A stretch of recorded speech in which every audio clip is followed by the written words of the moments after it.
இந்த control books எல்லாம் காட்டதான் என்ன கூட்டிட்டு வந்தியா? கல்யாணத்துக்கு முன்னால சமையல் செய்யத்தான் கத்து கொடுக்க போறியான்னு நினைச்சேன். சமையலா? தனியா பார்க்கலையா? வெக்கம் இல்லாம எப்படி இதெல்லாம் படிக்கிற நீ? வெக்கம்லாம் அந்த ஆள் தொடர வரைக்கும் தான் கண்ணா. கல்யாணத்துக்கு முன்னாடி வெளியே கூப்பிடுறான், போற தொடரா. கல்யாணத்துக்கு முன்னால நெருங்க விட மாட்டேன் தெரியுமா? தனியாவா தொடணும்னா கூப்பிடுவான் பைத்தியம். கல்யாணத்துக்கு துணிமணி வாங்கணும் கூட வாம்பா, போவ தூக்க முடியல கொஞ்சம் புடியன்னு சுமையவன் கையில கொடுப்பா.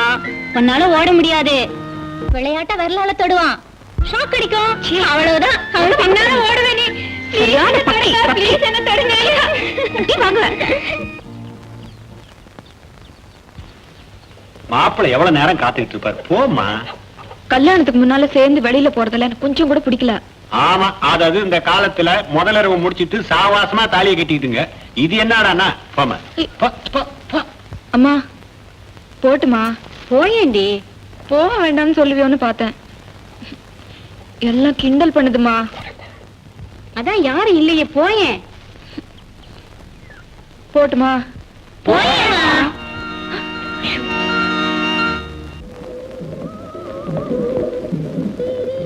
முதலா உன்னை சந்திச்ச இடம் இது.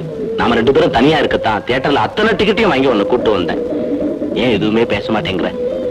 நான் நினைக்கிறேன் நீ என்ன காதலிக்கல, நான் தான் கட்டாயப்படுத்த உன்னை கல்யாணம் கட்டிக்கிறேன்ல. சாச்சா, பரீட்சையில 10 மார்க் குறைஞ்சாலே நான் அழுதுடுவேன். ஒருவேளை காதலிச்சுட்டு முடியாம பிரிய வேண்டியிருந்தா? ஐயோ, தோல்வி என்னால தாங்கிக்கவே முடியாதுங்க. இனிமேலாவது காதலிக்கலாம் இல்ல? அப்புறம் என்கிட்ட இன்னொரு கெட்ட பழக்கம். நீங்க சாதாரணமா இன்னொரு பொண்ணு கூட பேசினா கூட என்னால தாங்கிக்க முடியாது. கவலைப்படாத, எங்க அம்மாவையே அடிச்சு துரத்திடுறேன்.